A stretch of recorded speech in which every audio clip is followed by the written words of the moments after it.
नमस्ते श्रोताओं, मैं हूँ आरजे कृतिका। चल रहा है हमारा शो सखी संवाद, जहाँ पर हम रोजाना महिलाओं से बातचीत करते हैं। तो अभी हमारे बीच है नंदकिशोर जी, एलआईसी के विशेषज्ञ राम कन्या जी है, और अभी एक हमारे बीच में मौजूद है मधु जी। तो और आज हम इनसे बातचीत करेंगे कि बीमा सखी योजना क्या है और इसमें जुड़कर इनसे क्या लाभ मिल रहा है। तो मधु जी, स्कीम से जुड़कर कैसा लग रहा है, पहले तो आप ये बताइए। और आपका हमारे यहाँ रेडियो 9 पर बहुत बहुत स्वागत है। मेरा नाम मधु कुंवर है और मैं सबसे पहले मेरे पापा का बहुत धन्यवाद देना चाहती हूँ, क्योंकि उन्होंने मेरे को पढ़ाया और आज मैं यहाँ तक आ पाई हूँ। उसके बाद फिर मैं मेरे हस्बैंड का बहुत धन्यवाद देना चाहती हूँ, क्योंकि उन्होंने मेरा बहुत सपोर्ट किया। मैं समाज सेवा का काम करती हूँ और उसके साथ साथ तो मेरे को लगा कि मेरे को इस स्कीम के बारे में पता चला कि माननीय प्रधानमंत्री नरेंद्र मोदी जी की तरफ से कुछ स्कीम है और बीमा सखी का मैंने आवेदन किया। आवेदन करने के बाद मैंने एग्ज़ाम दिया और उसमें मैंने पास होके फिर मैंने फील्ड में जाके बात की। पति के साथ हाथ बटाकर आपको कैसा लग रहा है, मतलब उनके बराबरी में? जी, बहुत अच्छा लगता है, क्योंकि वो भी बहुत सपोर्ट करते हैं और मेरी भी इच्छा थी कि मैं कुछ करूँ। तो मैम, आपकी क्या हॉबी, आपको क्या पसंद है? जैसे आप बीमा सखी से तो आप जुड़े ही है, जी आप एक हाउसवाइफ भी, आपके बच्चे भी। इसके जी। अलावा आपको पर्सनल क्या पसंद है, क्या शौक आप रखती है? सिलाई में मैं राजपूती सूट तैयार करती हूँ और बैग तैयार कर लेती हूँ। ओके, तो ये भी एक आपकी एक्स्ट्रा इनकम है और बीमा जी, सखी भी आपकी एक एक्स्ट्रा एक्स्ट्रा इनकम है। इनकम है, इसमें इनकम भी अच्छी है वैसे ही। जी। तो कभी कभी ऐसा बहुत महसूस करती है कि बहुत लोड आ जाता हो, जैसे कि घर भी है, बच्चे भी है, बीमा सखी का काम भी, सिलाई भी है, तो कभी बहुत लोड महसूस करती है आप, और इसे कैसे मैनेज करती है फिर? जी, वो जैसे ऐसा फर्स्ट बार लगता है, लेकिन अब अगर अपन धीरे धीरे काम करने लग जाते हैं ना, तो उसमें अपना कॉन्फिडेंस हो जाता है कि किसी से बात करनी, घर का सारा काम करना, वो अपने आप मैनेज हो जाता है। जैसे जैसे अपन काम करते हैं ना, वैसे वैसे अपना पूरा काम कर लेते हैं। जब आप बीमा सखी से भी नहीं जुड़े थे, कुछ भी नहीं थे, तब आपकी लाइफ में पहले में और अभी में क्या फर्क है? पहले आपकी लाइफ कैसे थी? हाँ, पहले मेरे खुद को भी थोड़ी चिंता रहती थी कि आगे भविष्य में क्या होगा, कैसे क्या करेंगे। लेकिन फिर उसके बाद जैसे मेरे हस्बैंड ने जॉब करनी शुरू की, उसके बाद मेरी भी कुछ इच्छा हुई कि मैं भी कुछ करूं, तो उनमें घर की भी हेल्प हो जाएगी और अच्छा रहेगा। कुछ काम करना शुरू किया, थोड़ा कॉन्फिडेंस आई हुआ अपना, और काम के साथ साथ मैं अब सारा एडजस्ट कर लेती हूँ। तो आप ये मानती है कि जब महिला कुछ बनती है या कुछ करती है, तो उनके अंदर आत्मविश्वास या कॉन्फिडेंस बढ़ आत्मविश्वास, हाँ, जाता है? अगर जैसे कि फर्स्ट बार तो अपना कॉन्फिडेंस लो होता है, लगता बिल्कुल। है कि अपन कैसे करेंगे। अगर किसी से बात करेंगे, तो अगर कोई स्कीम के बारे में बताएगा, तो अगर मना कर देगा, तो फिर अपन क्या जी, सोचेंगे। बिल्कुल। लेकिन उसमें क्या है कि अपना कॉन्फिडेंस डाउन नहीं होने देना है।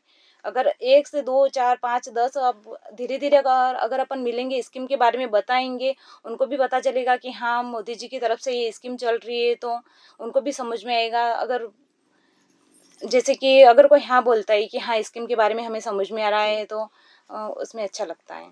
ओके। आप इसके अलावा कुछ और भी कार्य करते हैं, लाइक सामाजिक कार्य या कुछ भी? जी मैम, बताइए। समाज सेवा का और सिलाई का। समाज सेवा में आप क्या करते हैं? समाज सेवा में दिव्यांगजनों के साथ काम करती हूँ, दिव्यांगजनों, विकलांग। इधर ये आप कहाँ कहाँ करते हैं ये? ये पंचायत लेवल पे। ओके, तो आपको ये सब काम करके खुशी महसूस हाँ, होती है? ये काम आपको लगता बहुत है कि अच्छा मैं लगता एक है मेरे अपने को, आप ये में काम कुछ हूँ? करना। जी मैम, ओके, तो मैम, रेडियो 9 से जुड़ने के लिए आपका बहुत बहुत धन्यवाद। Thank you ma'am. एक छोटा सा सवाल मैं आपसे करना चाह रहा हूँ। जनरली हम गांव में देखते हैं बहुत सारे स्वयंसेवी स्वयं सहायता समूह भी चलते हैं। इसमें कोई आप जुड़े, कभी स्वयं सहायता समूह बना रखा है क्या आपने? जी सेल्फ हेल्प सर। ग्रुप महिलाओं के लिए कुछ ऐसा है क्या? जी सर। अच्छा अच्छा, किस प्रकार के काम होते हैं उसमें? उसमें सारे जैसे कि सिलाई के काम, जूट अच्छा अच्छा के अच्छा, बैग बनाना या वेरी गुड। फिर तो आप झाड़ू महिलाओं को वगैरह वगैरह। ऐसे मतलब जागरूक कर रही है और उनको आत्मनिर्भर बनाने का प्रयास कर रहे हैं। जी सर। तो कितनी महिलाएं ट्रेनिंग होगी जैसे सिलाई सिखा रहे हैं आप? सर, प्रशिक्षण नहीं दिया, लेकिन बड़ौदा स्वरोजगार में जो चलता हाँ है ना, हाँ, जी जी। उसमें प्रशिक्षण ले रखा है। ओके ओके, बहुत बढ़िया। कोई समाज आपके गांव में कोई जैसा महसूस होता है कि कोई कुरीतियां समाज में कुछ ऐसी हो जो आपको लगता है कि ये नहीं होनी चाहिए? ऐसा कुछ जी सर। आपने मार्क किया होगा, क्योंकि आपने भी शादी की है, बच्चे भी हैं, समाज में आना जी जाना सर। लगता रहता है, गांव में भी देखते हैं। तो आपको कभी आपको लगता है, क्योंकि आप एक शिक्षित है जी और सर। पढ़ी लिखी महिला हैं, तो कम से कम आपको लगता होगा कि कोई ये जो है सामाजिक बुराई है, इसको या तो कम करना चाहिए, खत्म करना चाहिए, ऐसी कोई नाम बता सकते हैं कोई? लड़का लड़की में भेदभाव अच्छा अच्छा, ये गांव में भी होता है? गांव में होता है। ओके ओके, किस प्रकार का, जैसे आप जहाँ किस प्रकार से भेदभाव किया जाता है? भेदभाव होता है जैसे कि लड़कियों को कम पढ़ाते हैं, लड़कों को अच्छा शिक्षा से एजुकेशन, संबंधित, शिक्षा से इसके संबंधित। अतिरिक्त और कोई? बाकी बाहर आने जाने में रोक टोक अच्छा अच्छा, वगैरह हाँ, जी जी जी गांव जी, में आज भी चलता है कि हाँ, लड़कियों को ज्यादा छूट नहीं मिलती है। ओके। तो मतलब ये बड़ा समानता का अधिकार बच्चों समानता को का मिलना चाहिए, अधिकार बहुत है। अच्छी बात है। इसके अलावा कोई और कुरीति आपको लगती हो? ये तो एक सामाजिक चीजें हैं, हम कुरीतियों को नाम दहेज नहीं दे प्रथा सकते। दहेज प्रथा अभी चल रही गांव में? गांव में चलती है। चलती है, अच्छा अच्छा। तो आप क्या चाहती, खत्म होना चाहिए या कम बिल्कुल होना दहेज प्रथा तो चाहिए? बिल्कुल ही खत्म हो जाए तो ही अच्छा है। चलिए, बहुत अच्छा है। गांव की महिलाओं के लिए या पंचायत लेवल पे आप कुछ भाग वाग लेते होंगे, जैसे जो कोई मीटिंग्स वगैरह, आप जैसे जनरली दिव्यांगजनों के काम कर रहे हैं, है ना? तो मीटिंग्स वगैरह कुछ होती है, आप जाते होंगे, आप जी सर, मीटिंग में मीटिंग्स जाते हैं? होती है ना। अच्छा अच्छा, तो आपको, आप तो स्वतंत्र है ना, आप जाने आने के लिए? जी सर, मैं तो स्वतंत्र, परिवार की तरफ से पूरा सपोर्ट है ना, बहुत उसकी वजह बढ़िया। से एक मैं एक चाहती हूँ कि मेरी तरह दूसरी महिला भी और आगे बढ़े और काम करे वो बहुत भी। बढ़िया। परिवार में कोई बुजुर्ग इंसान है आपके है घर ना में? सर। अच्छा अच्छा, उनका देखभाल कैसे होता है? उनका देखभाल आराम से हो जाता है अच्छा, सर, आप लोग मम्मी करते पापा हैं? हैं। हाँ जी सर। बहुत बढ़िया, बहुत बढ़िया। तो आप ये बताइए, थोड़ा सा ज्ञान दीजिए कि संयुक्त परिवार में और एक व्यक्तिगत अलग रहने में, उसमें क्या अंतर महसूस होता है? संयुक्त परिवार में जैसे कि कोई बुजुर्ग होते हैं तो बुजुर्ग को ज्यादा नॉलेज होता है जी किसी भी काम को करने का। जी वो जी जी अच्छे से समझा पाते हैं, जी अच्छे से बता पाते हैं। जी संयुक्त जी, परिवार ही अच्छा रहता है। अच्छा अच्छा, संयुक्त परिवार में सारे साथ में मिलके रहते, अगर एकल परिवार में तो अकेले अकेले रहते हो। हाँ हाँ हाँ हाँ। तो आपको लगता है कि संयुक्त परिवार ज्यादा सुरक्षित है ज्यादा बजाय सुरक्षित है संयुक्त? संयुक्त परिवार। अगर एकल परिवार होता तो फिर उसमें जैसे कि 3-4 अगर लड़के हैं और उन सबके साथ उनके बच्चे वगैरह वो सब है तो आसानी से उनका एक दूसरा का सहयोग मिलता है संयुक्त परिवार में, जबकि एकल परिवार में नहीं मिल पाता है। ओके। तो क्या संयुक्त परिवार में महिलाओं की जिम्मेदारियां ज्यादा आ जाती है, या पुरुष वर्ग ज्यादा फ्री महसूस करता है, या फिर दोनों को बराबर काम करना पड़ता है? ये सब दोनों अगर बराबर काम करे, दोनों का साथ रहे तो अच्छा है। महिला घर का काम भी अच्छा, संभाल लेती बच्चों है अगर। बच्चों बच्चों से संबंधित बात करें तो संयुक्त परिवार में बच्चा ज्यादा अच्छे से उसकी परवरिश हो सकती है, या एकल परिवार में रहता तो संयुक्त वहां से? परिवार में ही हो सकती है। तो आपका मतलब व्यक्तिगत मानना ये है कि आज जो भी युवा पीढ़ी आज जनरली सामान्यतः शादी ब्याह होने के बाद में वो अलग रहना पसंद करते हैं, तो जी उनके लिए सर। क्या संदेश है? नहीं सर, वो संयुक्त परिवार में रहे तभी अच्छा है। बहुत बढ़िया, आपके बहुत अच्छी जानकारी आपने दी। और सामान्यतः हम लोग बात कर रहे हैं सरकारी योजनाओं की, क्योंकि चाहे वो केंद्र सरकार हो चाहे राज्य सरकार हो, महिलाओं से संबंधित भी बहुत सारी ऐसी योजनाएं सरकार चलाती है जो ग्रामीण क्षेत्र की महिलाओं को, उसका अगर पूरा ज्ञान हो तो बहुत सारे लोगों को बेनिफिट मिल सकता है। आपके जानकारी में कुछ ऐसी योजनाएं हैं? जनरली समाज कल्याण विभाग भी चलाता है ना, बहुत सारे अलग अलग विभागों की योजनाएं आती है, बैंकिंग में भी आती है, जैसे भारत सरकार ने LIC के लिए भी दी है। तो और कोई योजनाओं की जानकारी है आपको? एक तो उज्ज्वला योजना, जी। एक खाद्यान्न जो राशन मिलता है उसमें बीपीएल वालों को फ्री अच्छा में अच्छा मिलता अच्छा, है बिल्कुल वो। बिल्कुल। तो आप कुछ ऐसे, जनरली बहुत सारी महिलाओं को ज्ञान नहीं होता गांव में भी, तो क्या आप उनको बताती है जी कि सर। सरकारी योजनाएं ये आई है, इसका लाभ कैसे लिया जा जी सकता सर, है? जरूर। अच्छा अच्छा। अब साहब, आप दिव्यांगजनों के साथ काम कर रही है, अभी तक आपका कैसा अनुभव रहा दिव्यांगजनों के साथ बहुत काम अच्छा करते सर। हुए? क्या क्या अभी तक आपने उनके कल्याण के लिए कुछ सहयोग किया, या कुछ ऐसे आयोजन किए? जी सर, उनको प्रशिक्षण दिलवाया अच्छा। और उनके जैसे कि किसी की पेंशन वगैरह बंद हो गई थी उनकी वापस से शुरू करवाई, किसी के पालनहार के पैसे नहीं आ रहे थे उनको वापस से आवेदन करवा के उनका पालनहार शुरू बहुत बढ़िया, करवाया। बहुत बढ़िया, बहुत बढ़िया, सर्टिफिकेट बनवाए सर। बहुत अच्छी बात है। क्या उनके लिए कोई सरकार में नौकरियों से संबंधित जानकारियां भी आप उपलब्ध कराती हैं कि वो आवेदन कर दें ऐसा इसको? जी सर। अच्छा अच्छा। तो कितने दिव्यांगजन आपसे जुड़े हुए हैं? 75 से 100 दिव्यांग अच्छा, जन। 100 लोग जुड़े हुए हैं। तो क्या आप इनका महीने में या 6 महीने में या 3 महीने में कभी आपकी मीटिंग वगैरह होती है उनसे? जी सर, होती अच्छा, है। कितने महीने में होती है? 1 महीने में 2 बार 1 होती है। महीने में 2 बार होगी। जी तो सर। उनके साथ क्या क्या जानकारियां शेयर करते हैं आप, क्या साझा करते हैं उनके आप? साथ जैसे कि उनको सबसे पहले तो आरपीडब्ल्यू एक्ट 2016 के तहत जो उनके हक और अधिकार हैं उनके बारे में उनको जानकारियाँ दी जाती है, बहुत क्योंकि बढ़िया। वो गांव में होते हैं तो जी। उनको इतनी जानकारियाँ उपलब्ध नहीं हो पाती है। तो उनके हक और अधिकार के बारे में उनको बताते हैं। बहुत बढ़िया, बहुत बढ़िया, बहुत बढ़िया, बहुत बढ़िया काम कर रहे हैं। आगे ऐसे ही काम करते रहिए। रेडियो 9 की टीम आपके पूरे सहयोग और समर्थन की भावना का कद्र करती है और हम आशा करते हैं कि आप ऐसे ही काम करते रहें। रेडियो 9 के स्टूडियो में आने का बहुत बहुत धन्यवाद। राम कन्या जी, बहुत बहुत स्वागत है आपका रेडियो 9 के स्टूडियो में। सबसे पहले आपसे मैं ये जानकारी जानना चाहूँगा कि आप कहाँ के रहने वाले हैं? मेरा नाम रामकन्या कुमारी डिंडोर है। मैं रामपुरिया की रहने वाली हूँ। बहुत बढ़िया। क्या शिक्षा आपकी, क्या अर्जित की आपने? मैंने BSTC कर रखी है। ओके, बहुत बढ़िया बात है शिक्षा। अब बताइए, कोई सरकारी योजना से आप लोगों को गांव में कुछ फायदा हुआ है अभी वर्तमान में? ऐसा कुछ जुड़े हुए हैं आप सरकारी योजना से? नहीं, हमारे गांव में ऐसी कोई योजना नहीं है। अच्छा, नहीं पता आपको? नहीं। चलो, अच्छी बात है। ऑनलाइन प्लेटफॉर्म का उपयोग करती हो? कुछ डिजिटल शिक्षा से रिलेटेड जुड़े हुए हो? इंटरनेट वगैरह कनेक्टिविटी? हाँ, इंटरनेट चलाती हूँ मैं। बहुत बड़ी बात है। अच्छा, आपको कोई पारिवारिक जिम्मेदारियां अभी आपके पास क्या क्या है? अभी फिलहाल तो कुछ नहीं। अच्छा, परिवार से रिलेटेड कोई सही तो जिम्मेदारियां नहीं है? नहीं। महिलाएं आपके आपके एरिया में कितनी महिलाएं शिक्षित है? महिलाएं तो कम ही नौकरी करती हैं। अच्छा पुरुष ही अच्छा, अधिकतर। पढ़ी लिखी कितनी है आपके उसके क्षेत्र में? आपके परिवार में कितने पढ़े लिखे लोग हैं? मेरे परिवार में, मेरी फैमिली ओनली। अच्छा, बाकी आसपास के लोगों की शिक्षा नहीं है? नहीं है। अच्छा अच्छा, मतलब जैसे आप पढ़ रहे थे, वो आसपास कितने लोग ऐसे हैं जो ऐसा अनपढ़ भी है क्या? ऐसे लोग भी हाँ, हैं? अनपढ़ ओहो, शिक्षा आपके गांव में स्कूल वगैरह नहीं है? स्कूल है, पर हम जंगली इलाके में आते हैं। नहीं नहीं, उससे फर्क नहीं पड़ता, लेकिन विद्यालय तो जा सकते हैं ना। हाँ, सरकार ने बहुत सारे ऐसे स्कूल खोल रखे हैं गांव में कि बच्चे पढ़ने चले जाएं। हाँ, बच्चे जाते हैं ना। अच्छा अच्छा अच्छा, तो अभी जो आपकी उम्र या उससे बड़े वाले जो है वो अनपढ़ हैं, लेकिन हाँ। जो नई जनरेशन आ रही है वो क्या कर रही है? वो सब ग्रेजुएट।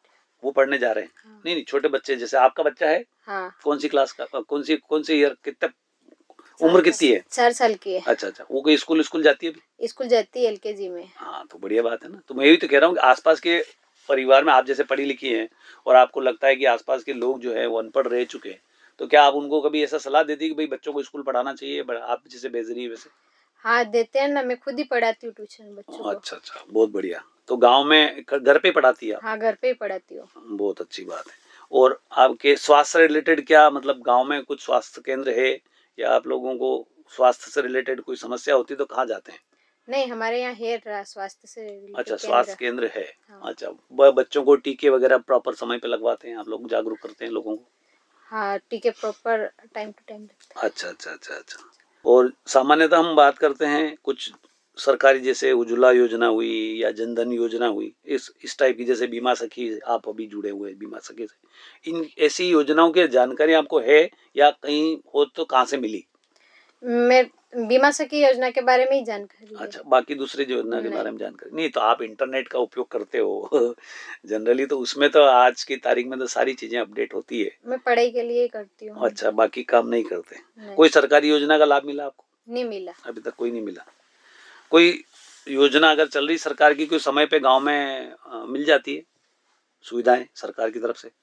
नहीं मिलती हमारे गांव में। अच्छा, आपके घर में क्या खेती बाड़ी का काम है, पशु वगैरह कुछ है?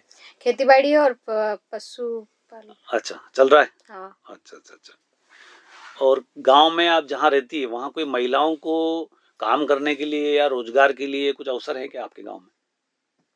महिलाएं तो खेती बाड़ी करती, बाकी पुरुष है वो बाहर जाते हैं काम करने। बाहर जाते हैं, ओके ओके। अच्छा, समाज में कोई ऐसी, आपको लगता है कि आपके समाज में कोई ऐसी कुरीतियां या जिसको बोलते हैं प्रथाएं ऐसी चल रही है जो आप चाहती है कि ये नहीं होना चाहिए, ऐसी कोई नाम याद है तो बताओ? बाल विवाह। बाल विवाह, तो आपके समाज में आज भी बाल विवाह होता है? हाँ, होता है। कि कितने उम्र में बाल विवाह हो जाता है? 16, 17, अच्छा, 14। 16-17 साल में हो जाता है। तो आप क्या चाहती है, कितने उम्र में होना चाहिए विवाह? लड़की की उम्र 18 साल और लड़के की उम्र 21 साल होनी चाहिए। अच्छा अच्छा, उसके बाद ही ये करें? शायद। अच्छा, इसके अलावा कोई उसी कुरीतियां हो जो आपके ध्यान में हो और आप चाहते हो? दहेज प्रथा भी होती है? अच्छा अच्छा अच्छा। कितना पैसा मांग लेते हैं दहेज प्रथा में? दहेज में तो पैसे और ज्वेलरी मिलते अच्छा, हैं। 2 ही मांगते हैं। चलिए ठीक, तो आप चाहते हैं कि ये समाप्त होना चाहिए, सरकार भी प्रयास कर रही है कि इन चीज़ों को नहीं होना चाहिए, और आप लोग भी अच्छा प्रयास कर रहे हो। इस प्रकार की चीज़ें सरकार ने भी बंद कर रखी। दहेज प्रथा, आपको जानकारी हो तो दहेज प्रथा के ऊपर कई बार है ना केसेस भी दर्ज हो जाते हैं, सरकार उसका संज्ञान लेके उसका समाधान भी कराती है। आप परिवार में रहती हैं या अलग रहती है? जॉइंट फैमिली में रहते जॉइंट फैमिली। क्या आपको लगता है कि अलग रहना चाहिए कभी ऐसा? नहीं। नहीं लगना। क्या ऐसा फायदा है जॉइंट फैमिली में? जॉइंट फैमिली में बच्चों के मतलब देखभाल भी अच्छा हो जाता है। अच्छा अच्छा अच्छा, बहुत बढ़िया बात है। और क्या फायदा है? उसमें सब मिलके कमाते हैं, काम अच्छा करते अच्छा हैं। अच्छा। कोई जिम्मेदारी, मतलब अकेले में तो बहुत सारी बहुत फ्रीडम हो सारी जाती है ना? नहीं नहीं, जिम्मेदारी जो हम बात कर रहे हैं कि जो संयुक्त परिवार होता है वहाँ काम ज्यादा करना पड़ता है लड़कियों को खासकर, और जहाँ अपन अकेले रहते हैं तो वहाँ आपके पास काम करना पड़ता है। तो ऐसा आपको लगता नहीं है कि संयुक्त परिवार में ज्यादा काम करना पड़ता है और अकेले रहते हैं तो काम कम होता है? नहीं, संयुक्त परिवार में कम काम करना पड़ता है। अच्छा ऐसा है, बात मिल बांट के कर लेते हैं काम। हाँ। बहुत अच्छी बात है। तो कृतिका जी, आपके कुछ सवाल है तो बात करो। मतलब आपके गांव में ऐसी भी महिलाएं होगी जो घर में घरेलू कामकाज में रखते अपने पैरों पर खड़ी नहीं है, तो आपके विचार क्या है कि महिलाओं को लेकर आपके विचार के महिला कहाँ तक होनी चाहिए, मतलब कहाँ तक पढ़ी लिखी होनी चाहिए, क्या होना चाहिए ऐसा? महिला 10वीं पास होनी चाहिए, वो आत्मनिर्भर बने। जी। बहुत अच्छी बात है। आपको आपके परिवार का सहयोग है इसमें? हाँ, है मेरे परिवार का सहयोग। पति पत्नी सब आप संयुक्त परिवार में हैं, इसके अलावा बावजूद भी आपको पूरा सहयोग सहयोग मिलता है। ओके, तो आप ट्यूशन भी पढ़ाते हैं, तो घर के काम के साथ बच्चों के साथ आप ट्यूशन पढ़ाना कैसे मैनेज करते हैं? फैमिली टाइम दे देती है मेरे को। ओके, और जो भी सरकारी योजना, जो ये बीमा सखी योजना है, इसकी जानकारी आपको कैसे मिली और इससे आप कैसे जुड़े थे? इसकी जानकारी मुझे मेरे पापा से मिली थी। मेरे ओके। पापा ने 4 महीने पहले बीमा करवाया था। इससे मैंने उनसे पूछा इसमें क्या होता है, तो उन्होंने मेरे को बताया कि इसमें मतलब क्या बोलते हैं ये पेंशन, बुढ़ापे के लिए पेंशन। ओके, तो आपको जुड़कर कैसा लग रहा है, पहले तो आप ये बताएं। अच्छा लग रहा है पर। तो आप चाहते हैं कि ऐसी और भी महिलाएं इससे जुड़े? हाँ। आपने किसी को जोड़ा अपने परिवार में या गांव में? अभी तो प्रशिक्षण किया है, फिलहाल मैं रीट की तैयारी कर रही हूँ, इसलिए इतना समय नहीं मिल पाता समय नहीं आपको? मिल पा रहा है। ओके, पर आपका विचार और है कि कभी कोई आपको मिलता है तो आप इसके बारे में उन्हें जरूर बताएगी। हाँ, जरूर बताऊंगी। ठीक है, रेडी। एक सवाल और है, हमारा रेडियो आपके यहाँ गांव में सुना जाता है कि नहीं है? सुना जाता हूँ। आपके पास मोबाइल है, हमारे मोबाइल पे भी रेडियो सुना जा सकता है। तो हमारा रेडियो स्टेशन 24 घंटे चलता है। आप क्या क्या पसंद करती है, कौन से भजन गाने या क्या पसंद करती है बताओ? देसी गीत। गीत पुराने के नए? नए पुराने सब। सभी तरह के गीत है। तो हमारे हमारे अलग अलग टाइप के कार्यक्रम चलते हैं। सुबह हमारा भक्ति संगीत चलता है, फिर 7 से 10 बजे तक स्वास्थ्य से रिलेटेड हम कुछ कार्यक्रम चलाते हैं। उसमें रोजगार की सूचना, बच्चों कई वैकेंसी आई है उसकी सूचना भी हम लोग हमारे रेडियो स्टेशन के माध्यम से देते हैं। उसके बाद में फिर शाम को 5 बजे अलग कार्यक्रम चलता है, रात को फिर गाने चलते हैं। तो हमारा रेडियो जो है वो 24 घंटे चलता है। तो आप प्रयास करिए, अगर आपके वहाँ रेडियो नहीं है तो आप अपना मोबाइल में भी सुन सकते हैं। ठीक है, धन्यवाद हमारे स्टूडियो में आने के लिए, आपका बहुत बहुत शुक्रिया। आप सभी का रेडियो 9 से जुड़ने के लिए बहुत बहुत धन्यवाद।